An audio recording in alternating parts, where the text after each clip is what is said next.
In today's video, I'm going to teach you a guide how to use Replit to build an app. We'll move from opening Replit to prompting the built-in AI, choosing your target platform, letting it generate your project, handling any API requests safely, and finally publishing your app so you can share it.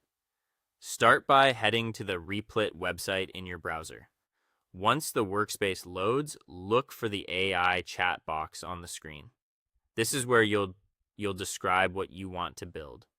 Type a clear prompt that explains the app's purpose, the core features you need, and any preferences you have for design or tech stack. For example, you might describe the main screens, how users should interact with them, and any data you plan to fetch.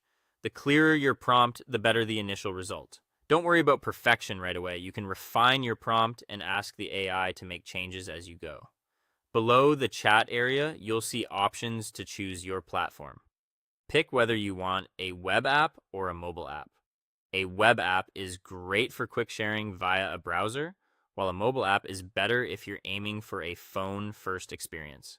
After selecting the platform that fits your goal, click Start.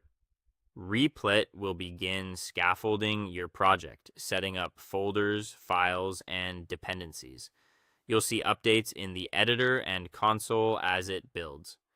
As the AI generates your app, it may request access to an API if your idea relies on external services like language models, maps, or payment providers. When this happens, add any required keys securely using Replit's secrets or environment variables, not directly in your code.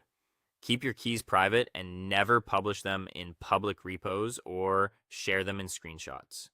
Once the app builds and the preview runs, take a moment to click around, test the main flows, and ask the AI to tweak anything that needs improvement, copy, layout, or feature behavior. When you're happy with it, look to the top right of the interface for the Publish button. Click Publish and copy the provided URL. You can share this link with teammates or users to get quick feedback. If your goal is to publish on an app store, you'll need to package the project into a mobile build. You can use a tool like Median to generate an APK for Android. Follow that service's documentation for signing, assets, and store requirements, and keep any signing keys secure. That's all for today. Thank you for watching, and I'll see you guys in the next one.